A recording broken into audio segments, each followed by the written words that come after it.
안녕하세요, 락규입니다. 오늘은 지난해에 낙찰받았던 아파트 경매, 지분 물건을 1년 정도 지난 시점에서 모두 정리가 됐기 때문에 이 부분에 대해서 브리핑을 드리려고 하는데요. 먼저 이 아파트는 부산 사하구 하단동에 있는 아파트 지분 경매 물건이었습니다. 제가 낙찰받은 지분은 총 3분의 2를 낙찰을 받았고요. 나머지 3분의 1 같은 경우도 4명으로 나눠져 있었기 때문에 크게는 3개로 나뉘어져 있었던 그런 물건인데, 상대 공유 지분자도 마찬가지로 2021년에 저와 같은 목적으로 1,500만 원의 낙찰을 받았습니다. 자, 이렇게 되면 제가 훨씬 유리하죠. 저는 3분의 1을 7,300여만 원의 낙찰을 받았는데 상대방은 3분의 1을 5,500의 낙찰을 받았기 때문에 한 개의 지분만 봤을 때는 약 1,800만 원 정도 이상 저렴하게 낙찰을 받았다고 볼 수가 있겠죠. 1,800만 원을 저렴하게 낙찰받게 되면 분명한 건 제가 엄청나게 유리한 조건이라는 거죠. 지분도 더 많고 더 저렴하게 샀으니까 나중에 이거를 일반 매매로 하든 경매로 팔았을 때든 배당을 받아갈 때 저는 상대방보다 훨씬 더 많은 수익을 저는 그렇게 예상을 했습니다.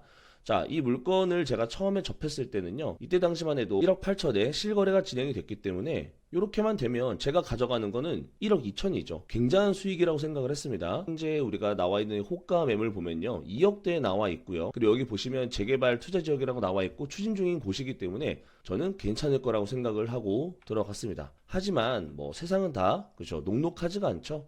일반 매매를 하려고 봤는데 이따가 제가 보여드리겠지만 내부 상황이 좀 쉽지 않은 상황이었어요. 그래서 이거는 경매로 진행을 하자고 제가 설득을 했고 경매로 진행을 합니다. 그래서 제가 전자소송을 통해서, 셀프 전자소송은 제 블로그에 가면 다 나와 있습니다. 셀프 소송을 통해서 진행을 했고요. 결국에는 저는 1억 5천만 낙찰이 된다고 하더라도 약 2천만 원 정도는 수익을 볼 것이다 라고 생각을 하고 접근을 했습니다. 그리고 또 하나가 2022년까지만 보면요, 공시지가가 1억이 넘기 때문에 취득세가 12% 법인으로 낙찰을 받았기 때문에, 하지만 2023년에는 공시지가가 1억이 안 되면서 취득세는 1, 그래서 우리가 보통 공시지가 1억 원 이하를 많이 보는 이유 중에 하나이기도 하죠. 자, 근데 이게 경매 같은 경우도 녹록치가 않았습니다. 여기를 보시면요, 현재는 이렇게 3번이 유찰이 되면서 4번째 매각기일이 잡혔었어요. 그래서 11월 달에는 1억 600만 원부터 시작을 하는데요. 저는 사실상 이쯤 됐을 때도 제가 이미 저렴하게 낙찰을 받았기 때문에 제 입장에서는 큰 손해가 아니었지만 공유 지분자 같은 경우는 큰 손해가 될 수가 있겠죠. 그래서 제가 제안을 했습니다. 적정한 선 내에서 내 지분을 가져가라. 경매 신청자인 내가 취하를 하겠다. 아시겠지만 경매 신청자가 아닌 이상 이 물건을 취하할 수가 없어요. 제가 이거를 만약에 강행을 했다고 한다면 경매 진행하는 데 있어서 충분히 협의를 했고 법원으로부터 경매 진행을 하라는 화해 권고 결정문을 제가 받아놓은 게 있었기 때문에 이렇게 경매가 진행된 거죠.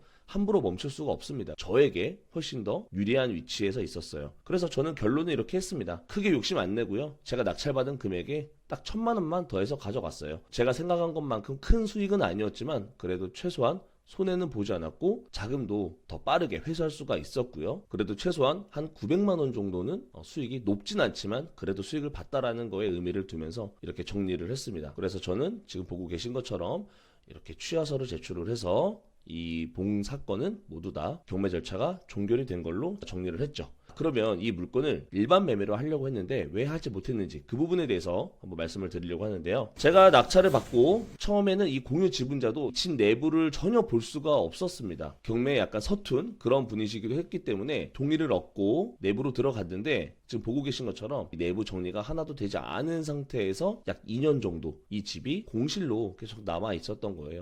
그래서 이게 시간이 멈춰버린 거예요. 예전에서 누군가 살았었던 그 시점 그대로 멈춰버렸기 때문에 여기 보시면 뭐 이불이나 이런 짐들이 다 하나하나 그대로 실생활에 쓰셨던 그 물건 그대로 그 위치에 먼지만 많이 쌓이고 있는 그런 상태로 그냥 이렇게 방치가 되고 있었던 물건이죠. 그래서 이런 물건이기 때문에 저도 내부 정리를 해서 일반 매매로 팔까도 했지만 이렇게 되면 추가적인 비용이 굉장히 많이 들어가기 때문에 그렇게는 진행하지 않았습니다.